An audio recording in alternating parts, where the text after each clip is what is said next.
নমস্কার, আমি বিক্রম রায়, তোমাদের প্রিয় বিকি। ভিডিওর মাধ্যমে তোমাদের মন জয় করে আমি করি সূর্যের মতো ঝিকি মিকি।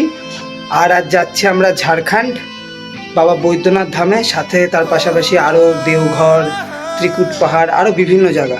ঠিক আছে, তো তোমরা সাথে থাকো, সাথে থেকে দেখতে থাকো। আর শিরোকে বাই করে যা, শিরো বাই করে দে।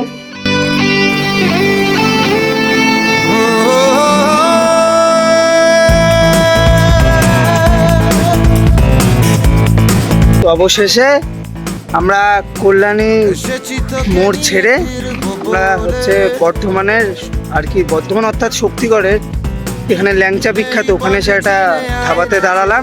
এই স্করপিওটা আর সাথে হচ্ছে এটা আমাদের প্রাইভেট কার, এটা নিয়ে আমরা এসেছি সবাই মিলে এসে আমাদের পায়রাডাঙ্গা গ্রাম যাচ্ছি আমরা বাবার বৈদ্যনাথ ধাম। সবাই তাকে হাই করে দাও। আমরা যাচ্ছি সব বৈদ্যনাথ ধামে, এসে পায়রাডাঙ্গা গ্রাম যাচ্ছি আমরা বৈদ্যনাথ ধাম। মহাপ্রলয়ে উড়িয়ে দেব। এখন এসে পৌঁছলাম আসানসোলে, আর এখান থেকে মোটামুটি এখন বাজে 4:25, মানে 4:30, 9টা 9:30 বাজবে। চ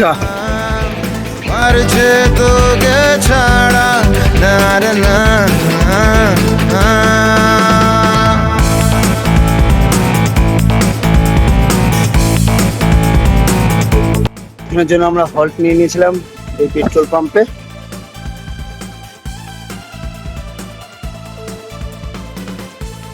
ওইখানটা পার্কিং করে আর কেবল দেওঘরের সামনে এসে পৌঁছালাম। তো আমরা এখন চলে এসেছি আচার্য দেবের গেটের সামনে, আর এবার আমি, গোপাল ভাই আর দিদি যাচ্ছি এই ইয়ের দিকে, অনুকূল ঠাকুরের আচার্য দেবের আশ্রমের দিকে।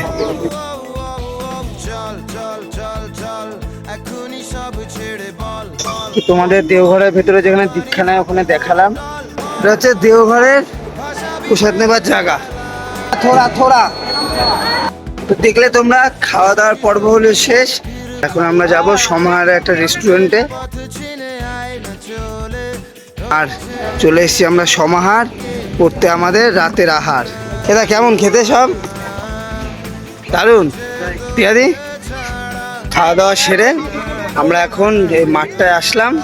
তো আনন্দকে সাথে নিয়ে দুঃখকে করে পর, তোমরা তাড়াতাড়ি দেখে নাও কত সুন্দর এই দেহঘর। নমস্কার, আমি বিক্রম রায়, তোমাদের প্রিয় বিকি। ভিডিওর মাধ্যমে তোমাদের মন জয় করে আমি করি সূর্যের মতো ঝিকি মিকি। আর আজ যাচ্ছি আমরা ঝাড়খণ্ড বাবা বৈদ্যনাথ ধামে, সাথে তার পাশাপাশি আরও দেওঘর, ত্রিকুট পাহাড়, আরও বিভিন্ন জায়গা। ঠিক আছে, তো তোমরা সাথে থাকো, সাথে থেকে দেখতে থাকো। আর শিরোকে বাই করে যা, শিরো বাই করে দে।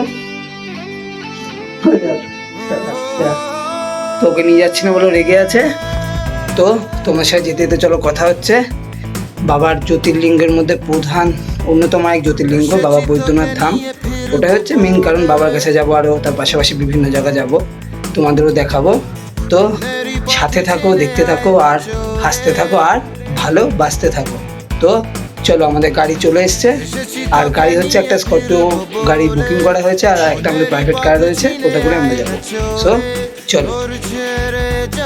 তো চলো এবার বেরিয়ে পড়া যাক, চড়ে আমাদের ভুভু গাড়ি। আর এই গাড়ি করেই দিতে হবে আমাদের 341 কিলোমিটার দূরে দেওঘর পাড়ি। আর গাড়িতে উঠেই আমরা সবাই হয়ে গেছিলাম বেশ ফানি। ইতিমধ্যে লক্ষ্য করে দেখি আমরা পৌঁছে গেছি শহর কল্যাণী।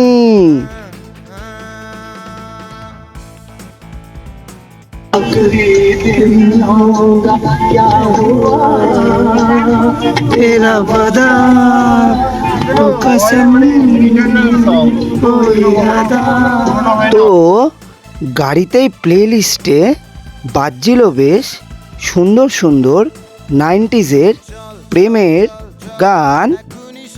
আর এই গানের তালেই তাল মিলিয়ে আমরা এসে পৌঁছালাম শহর বর্ধমান। তো অবশেষে আমরা কল্যাণী মোড় ছেড়ে আমরা হচ্ছে বর্ধমানের আর কি, বর্ধমান অর্থাৎ শক্তিগড়ের এখানে ল্যাংচা বিখ্যাত, ওখানে সে একটা ধাবাতে দাঁড়ালাম আর সবাই ফ্রেশ হতে।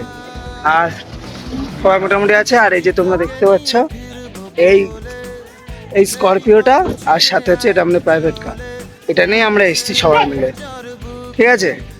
তো আমরা ফেলে এসে আমাদের পায়রাডাঙ্গা গ্রাম যাচ্ছি আমরা বাবার বৈদ্যনাথ ধাম, ঠিক আছে। তো চলো এখানে একটু চা খেয়ে একটু রিফ্রেশ হয়ে আবার এগোনো যাক, তারপরে আবার দেখাচ্ছি। সবাই তাকে হাই করে দাও। আমরা যাচ্ছি সব বৈদ্যনাথ ধামে, ফেলে এসে পায়রাডাঙ্গা গ্রাম যাচ্ছি আমরা বৈদ্যনাথ ধাম। চ তো ধাবায় আমরা ফ্রেশ হয়ে এবার আবার গাড়ির কাছে যাচ্ছি আর বাবার কাছে আস্তে আস্তে এগোচ্ছি। চলো। মহাপ্রলয়ে উড়িয়ে দেব যত বিস্ফোরণে শুকনো ছায়, আমি ব্রহ্মাণ্ডে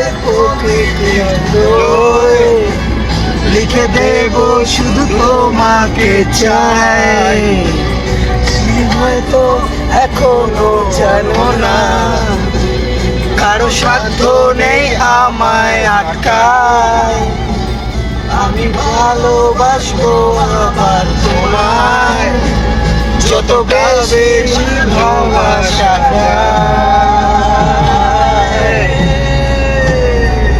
তাই বলি চলো সব ছিঁড়ে চলো, যেখানে মন যেতে চায় আমি আছি তোমার অপেক্ষায়। জীবনে যখন শেষ ট্রেন দাঁড়ায় ফিরে চলো সব ছিঁড়ে চলো, জীবনের অপূর্ণ ইচ্ছা আমি আছি তোমার অপেক্ষায়। জীবনের যখন শেষ ট্রেন দাঁড়ায়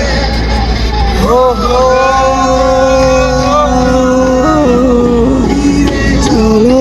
দাদা গাড়ি দেখা যাচ্ছে না, ওই আসছে, যেখানে মন যেতে চায়। তো গাড়ির মধ্যেই চলছিল বেশ আমাদের সঙ্গীত চর্চা ভরপুর। আর হঠাৎ করে জানলা দিয়ে দেখি আমরা এসে পৌঁছালাম দুর্গাপুর। দুর্গাপুর টোলটাইস গেট।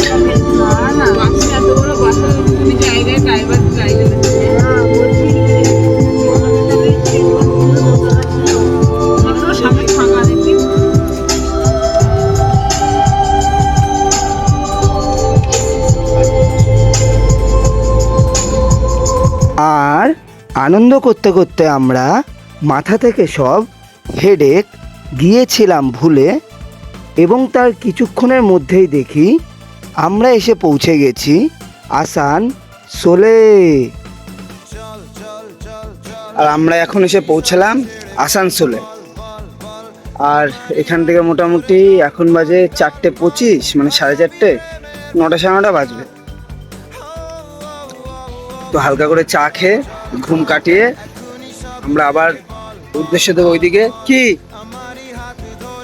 ফেলে নিয়ে তো কাপ আছে, খাচ্ছি, দিয়ে নিয়ে সবাই চা খাচ্ছে, একটু রেস্ট নিচ্ছে। আর ভোর হচ্ছে আর চারিপাশটা আলো ফুটতে ফুটতে বেশ ভালোই লাগছে। তো চলো চাটা কমপ্লিট করে আবার কথা হচ্ছে।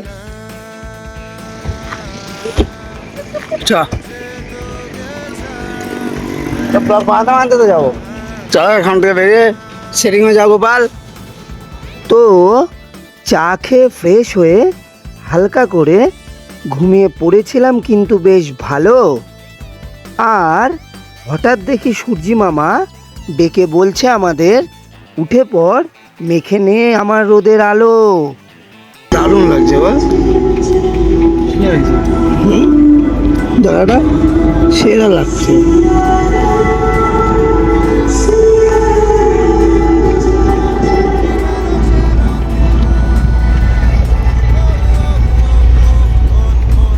আর সকালের প্রাকৃতিক সৌন্দর্যের সাথে সাথে তোমরা দেখতে পাচ্ছ কত সুন্দর সুন্দর ছোট ছোট টিলা ও পাহাড়, যা তোমাকে এনে দেবে মনের মাঝে এক অন্য মাত্রায় সৌন্দর্যের বাহার। তো মাঝে মধ্যে কর্ম থেকে বিরতি নিয়ে তোমরা কিন্তু নিজেদের প্রকৃতির মাঝে অবশ্যই নিজেকে হারিয়ে ফেলো, নইলে কিন্তু সময় গেলে পস্তিয়ে বলবে, আহারে জীবনটা আমার কিন্তু বৃথায় কেটে গেল। এর জন্য আমরা হল্ট নিয়ে নিয়েছিলাম এই পেট্রোল পাম্পে। এবার আবার গাড়িতে উঠে চলো যাবো। আর দেখলে তোমরা গতকাল রাতে আমরা করে এসেছিলাম কিন্তু আমাদের বাসস্থানকে পর, আর এখন ইতিমধ্যেই আমরা কিন্তু এসে পৌঁছালাম শ্রী শ্রী অনুকূল ঠাকুরের পবিত্র স্থান, অর্থাৎ আমাদের গন্তব্যস্থল দেওঘর।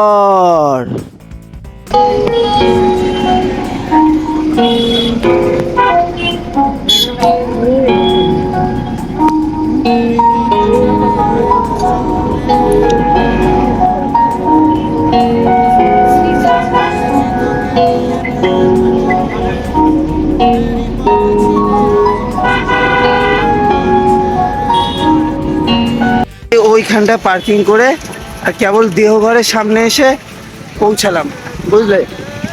দেওঘরটা আমাদের বেস ক্যাম্পের মতো হবে। তো দেওঘর থেকে এখানে একটা হোটেল নেওয়া হয়েছে, কিন্তু একটাই প্রবলেম, হোটেলের সামনে পার্কিং করার জায়গা নেই।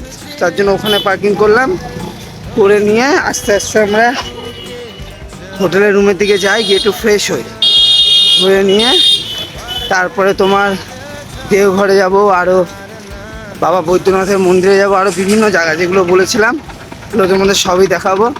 তো চলো ফার্স্টে হোটেলের ইয়ের দিকে যাওয়া যায়, কারণ খুব গরমও লাগছে আর খুব খিদেও পেয়েছে, আর ঘুমও হয়নি। এখন মোটামুটি খাওয়ার দাওয়ার, রেস্ট, ঘুম, স্নান সব কিছু প্রয়োজন রয়েছে। আর চারিদিকে দেখতেই পাচ্ছ পুরো ভিড়। আর ওই তো আমরা এখন চলে এসেছি আচার্য দেবের গেটের সামনে একটু খাওয়া দাওয়া করতে। তো ওখান থেকে হোটেলে গেলাম, হোটেলে গিয়ে ফ্রেশ হলাম আগে। আর দাদার আর হচ্ছে ভার যেহেতু দীক্ষা নেওয়ার ব্যাপার স্যাপার ছিল, ওর জন্য ওরা আগে চলে এসেছিলো, এসে নিয়ে ওরা দীক্ষিত হলো অনুকূল ঠাকুরের। আর এবার আমি, গোপাল, ভাই আর হচ্ছে দিদি যাচ্ছি এই ইয়ের দিকে, অনুকূল ঠাকুরের আচার্য দেবের আশ্রমের দিকে। ঠিক আছে, এই প্রথম পদার্পণ হবে। দেওঘর, দেওঘর সৎসঙ্গ মন্দির বলতে মূলত সৎসঙ্গ আশ্রম বা সৎসঙ্গ বিহারকে বোঝানো হয়, যা ঠাকুর অনুকূলচন্দ্র প্রতিষ্ঠিত একটি আধ্যাত্মিক কেন্দ্র। এটি ঝাড়খণ্ডের দেওঘরে অবস্থিত এবং সৎসঙ্গীদের তীর্থস্থান, যেখানে নিয়মিত প্রার্থনা, ভক্তি এবং তার পাশাপাশি সামাজিক ও আধ্যাত্মিক শিক্ষাও দেয়া হয়। এটি দেওঘরের একটি গুরুত্বপূর্ণ ধর্মীয় স্থান। এবার আসি মূল তথ্যে। এই দেওঘরের প্রতিষ্ঠাতা শ্রী শ্রী ঠাকুর অনুকূলচন্দ্র। অবস্থান দেওঘরের ঝাড়খণ্ডের কাছে, যা একটি পবিত্র হিন্দু তীর্থস্থান ও প্রধান শহর। গুরুত্ব, এটি সৎসঙ্গ নামক আধ্যাত্মিক আন্দোলনের কেন্দ্র, যেখানে ভক্তরা একত্রিত হন, ধ্যান করেন এবং ঠাকুরের বাণী শোনেন। তোমাদের দেওঘরের ভেতরে যেখানে দীক্ষা নেয় ওখানে দেখালাম। তো তাদের এখনো ওয়েট করে আছে লাইনে। ঠিক আছে, সকাল থেকে কোনো কিছু খাওয়া দাওয়া তো হয়নি এসের থেকে শুরু করে। তো আমরা এখানে একটা এখন চায়ের দোকানে, এই দোকানে আসলাম। এই দোকানটায় কিছু খাবার আছে, তাছাড়া কোথাও কোনো কিছু খাওয়ার নেই সেরকম। তো সিঙ্গারা কচুরি বললাম, আসুক, খেয়ে আপাতত একটু পেট মনটা শান্ত করি, তারপর আবার তোমাদের সব দেখাচ্ছি। তার ছেলেপেলেগুলো না খেয়ে শুকিয়ে গেছে, চোখ মুখ শুকিয়ে গিয়ে একদম মানে চা না তা অবস্থা। আর এদিকে পরিবেশটা বেশ ভালো লাগছে, একটু খাওয়া দাওয়া করলে আরো ভালো লাগবে, তারপর আবার কথা হচ্ছে। তো চলো আবার একটু পরে কথা হচ্ছে, খেয়ে নি আগে।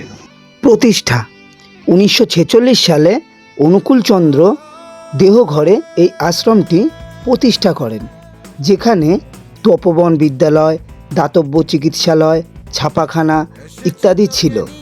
পরিবেশ, এটি একটি শান্ত ও আধ্যাত্মিক পরিবেশ প্রদান করে, যেখানে ভক্তরা শান্তি ও জীবনের অর্থ খুঁজে পান। বিশেষত্ব, আশ্রমে খোলা রান্নাঘর থেকে সবার জন্য বিনামূল্যে খাবার পরিবেশন করা হয়। সৎসঙ্গের অর্থ হল সৎ অর্থাৎ বিশুদ্ধতা, সত্য, এবং সঙ্গের অর্থ হল দল বা সংস্থা থেকে এসেছে, যার অর্থ শুদ্ধ জীবনযাপনের জন্য একত্রিত হওয়া। উদ্দেশ্য, কর্মের মাধ্যমে মানুষ গঠন ও ঈশ্বরানুরাগী জীবনযাপনের পথ দেখানো। এখানে কেন যাবেন? শান্তিপূর্ণ পরিবেশে আধ্যাত্মিকতার সন্ধান, বিনামূল্যে প্রসাদের সুবিধা, ঠাকুরের শিক্ষা ও তার পাশাপাশি ঠাকুর দর্শনের অভিজ্ঞতা লাভ করার জন্যে। তো দাদার দীক্ষা মোটামুটি নেওয়া কমপ্লিট হলো অনেক ইয়ে পরে, আর এখন সময় 2টো ছুঁই, আর এত লোক যেসব দেখতে পাচ্ছ এরা সবাই দুপুরের ভোগের উদ্দেশ্যের জন্য সবাই যাচ্ছে, আমরাও যাচ্ছি দুপুরের ভোগ খেতে। তো চলো তোমাদের যেতে যেতে দেখাচ্ছি যে কি কি আজকের দুপুরের আহার দেয়, ঠিক আছে? চলো যেতে থাকি।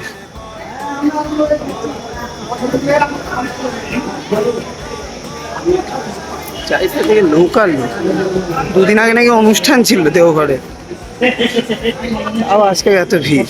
এখান দিয়ে লোক আসছে, এখান দিয়ে আসছে। এবার খাওয়ার জায়গার দিকে আমরা যাচ্ছি। আসো।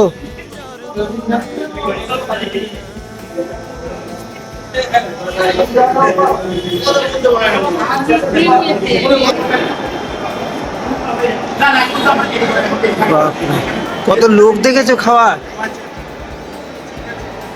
এটা হচ্ছে দেওঘরের প্রসাদ নেবার জায়গা।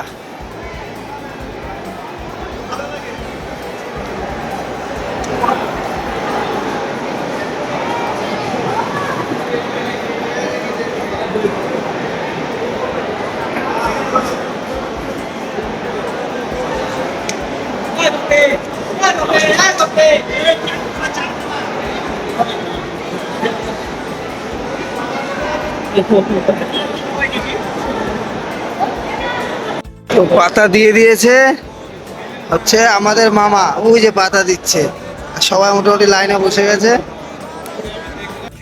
তো দুপুরের প্রসাদের মেনুতে ছিল ভাত আর সজনের ডাঁটা দিয়ে মিক্সড করা এক ডাল, যেটা খেয়ে ঠিক জুত পেলাম না, হলাম শুধু নাজে হাল।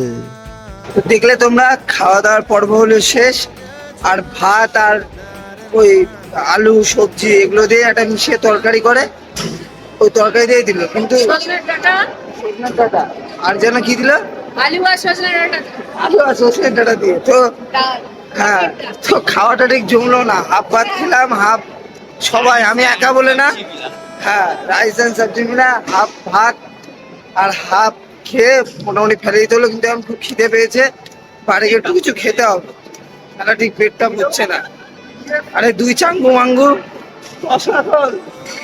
তো চলো বাইরে গিয়ে আর ঘুমাতে হবে, ঘুমে চোখ ফেটে আসছে, একটু কিছু খেয়ে নি, খেয়ে একটু ঘুমাই, তারপরে আবার বিকেলে দেখা হচ্ছে। সো বাই বাই আপাতত।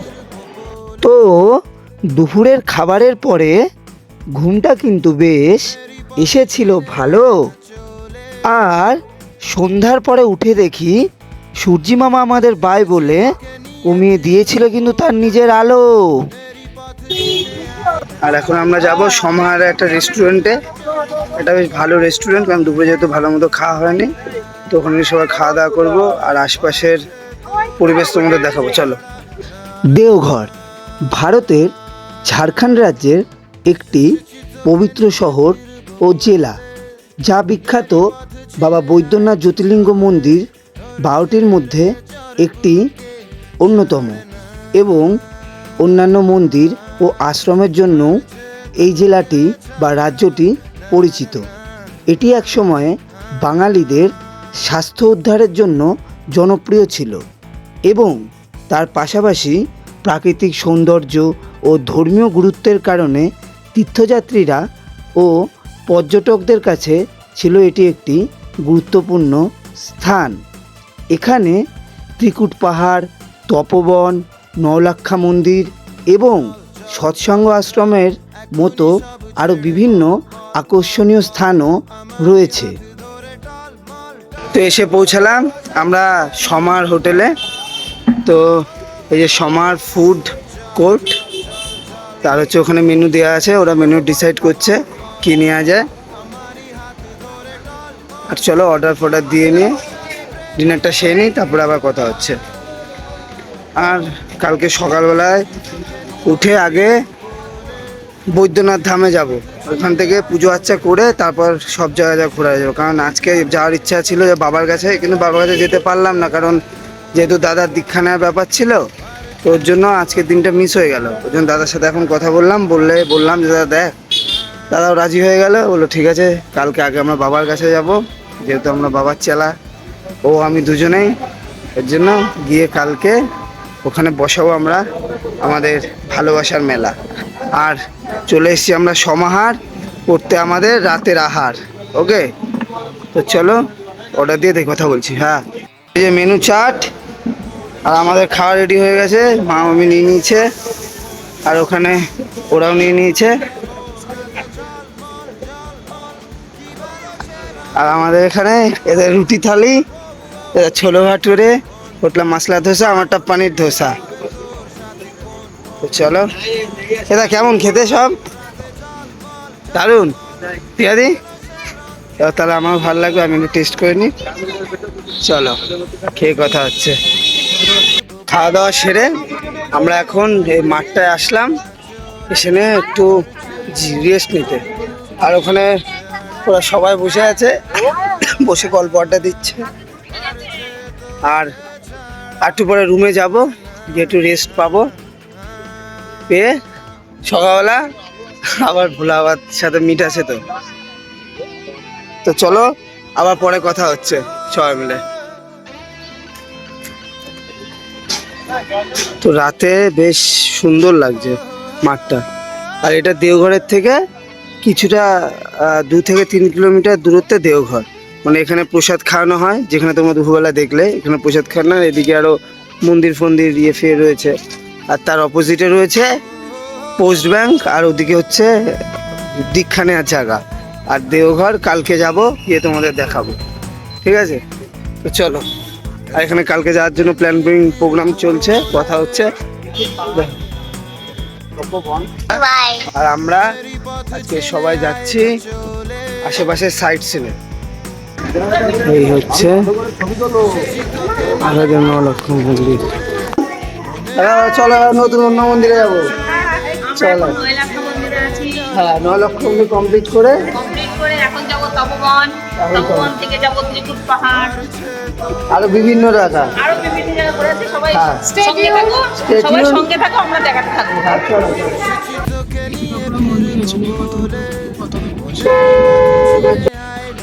আমরা এসে পৌঁছালাম তপবন, আর তোমরা এদিকে দেখতে পাচ্ছ ছোট ছোট টিলা পাহাড়। আর এই যে তপবন, এটা হচ্ছে বাবার লিঙ্গের এখানে তপবনের মন্দির। এটা এখানকার মানুষ এই জমিন থেকে প্রকট হয়ে রাবণকে দর্শন দিচ্ছেন। আচ্ছা। রাতে 10টা আর এই হলো তপবনের পুরো ওপরের ভিউ, সেরা লাগছে, দেখছো? আমরা এসে পৌঁছালাম আপাতত ত্রিকুট পাহাড়ে। পোজ দেয় আবার, এরকম ভাবে পোজ দেয়।